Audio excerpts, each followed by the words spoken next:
Japan Deep Dive Report, yokoso. All right, today we're going to do something pretty cool. We're going to travel back in time, way back, more than 1,000 years actually, to meet the incredible artists who literally gave a face to faith in Japan. We're digging into the stories of the master sculptors who carved divinity from wood and bronze. I mean, really think about it.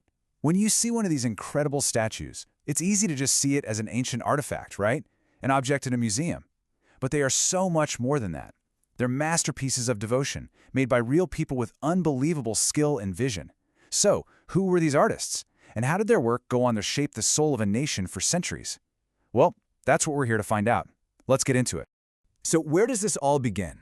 Our story kicks off in the 6th century. A new faith, Buddhism, makes its way over to Japan from the Korean peninsula. But here's the thing. It wasn't just ideas that crossed the sea. Packed onto those ships were the people who could turn those ideas into something real, something you could see and touch. These were the skilled artisans who would light the fuse on a full-blown artistic revolution. Okay, to get our bearings, let's lay out a quick roadmap. Everything starts in the 6th century when Buddhism shows up. Then, not long after, in the 7th century Asuka period, we meet our first true game changer, a guy named Torii Kuratsukuri. After that, we're going to hit the fast-forward button and leap ahead about 400 years to the 11th century Heian period. This was a true golden age, and it's where we meet two more masters, Kosho and his successor Jocho, who would completely change the game. Now before we meet our first artist, there's one word you absolutely have to know, bushi. This isn't just the Japanese word for sculptor. Oh no, it's way more than that.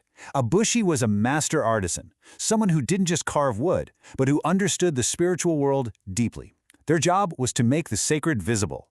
In their time, these guys were the absolute rock stars of the art world. So let's start with the pioneer, the trailblazer himself, Torii Kuratsukuri. Active back in the early 7th century, he's basically known as the very first great bushi in Japanese history. He's the man who set the standard, the guy everyone else would be trying to live up to for a long, long time. To really get Torii's genius, you have to know where he came from. His family were Toraijin. Now this is a super important term. It refers to immigrants who came to Japan from mainland Asia, mostly Korea and China. But these weren't just any immigrants. They were the tech geniuses of their day, bringing in advanced skills, new culture, and new ideas.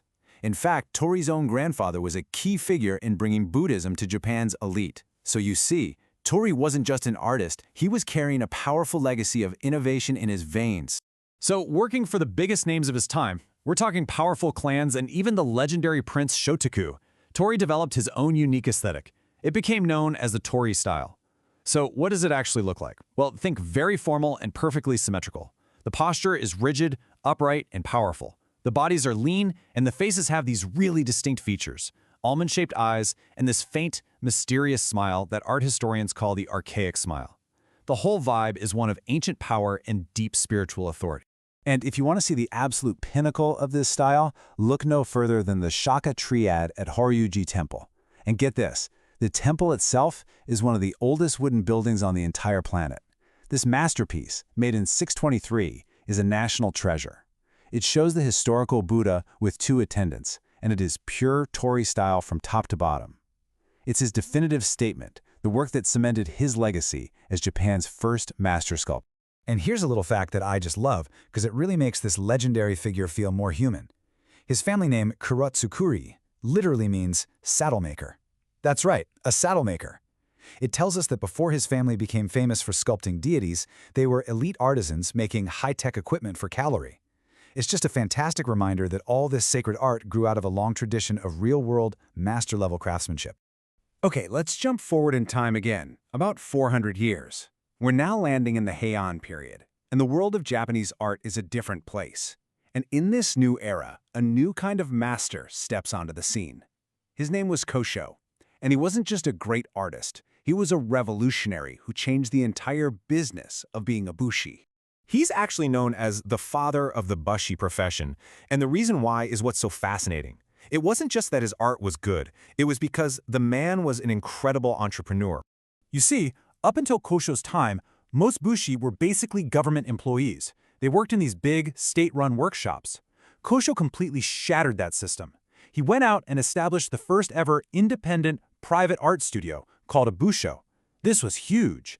It meant he could take commissions directly from powerful private clients, like the most influential man in Japan at the time. This move basically invented the idea of the independent artist and gave Bushi a whole new level of freedom and prestige. So if Kosho was the revolutionary who changed the business, the next guy, Jocho, who was either his son or his star pupil, was the master who perfected the art itself. Jocho took the foundation built by guys like Tori, mixed it with the professional freedom won by Kosho, and used it to launch a brand new golden age of sculpture. Jocho's secret weapon, his claim to genius, was his mastery of a groundbreaking technique called yosegizukuri. Before him, statues were usually carved from one single massive piece of wood. Think about how hard that is. It's heavy, it's slow, and is very likely to crack over time. Yosegizukuri, using multiple pieces of wood, was a total game changer. Let's break down how this works, because it's brilliant. First, a whole team of artists would carve different parts of the statue. The head, the torso, the arms, all from separate, smaller blocks of wood. Then, and this is the key, they'd hollow out each piece. This made the final statue way lighter, and, most importantly, it stopped the wood from cracking as it aged. Finally, they'd assemble all the pieces from the inside with insane precision. It was like building a beautiful, complex 3D puzzle. It was faster, more efficient, and allowed for much larger and more graceful statues. And the art that this technique made possible was just breathtaking. The Jocho style is the definition of Heian period elegance. The faces are so gentle and serene. The bodies are perfectly balanced and calm. Everything, from the posture to the robes, is all soft, rounded, flowing lines. It's like he managed to carve pure tranquility right out of wood. The ultimate example of Jocho's genius is this incredible masterpiece, the Amida Nyorai statue inside the Phoenix Hall at Byodoin Temple. Finished in 1053, this single work is considered the absolute height of Heian sculpture. It was so perfect, so harmonious, that it became the gold standard. For centuries after, almost every other Bushi was just trying to live up to what Jocho had created right here. So when we zoom out, we can see this incredible story of evolution. Over 400 years, Japanese sculpture went from being powerful and rigid to being gentle, serene, and harmonious. And this whole transformation was driven by the relentless innovation of these masters. And this lays it out perfectly. On one side, you've got the Tori style from the Asuka period, archaic, formal, and powerfully symmetrical. Then on the other side, you've got the Jocho style from the Heian period, harmonious, flowing, and radiating pure serenity. It's more than just a change in art, it represents a profound shift in worldview, from a distant, powerful god to an approachable, compassionate one. So, what's the big takeaway here? It's that each of these masters left a completely unique mark on history. Tori Kuritsukuri gave Japan its first iconic artistic style.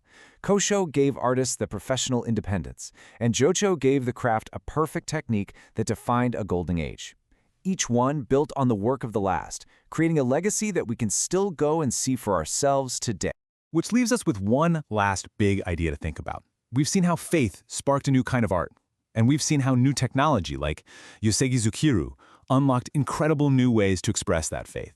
So when those three things, art, faith, and technology all come together with this level of mastery, is it possible they can create something that lasts forever? Well, when you look at these serene faces still calming people after 1,000 years, it's pretty hard to argue they can't.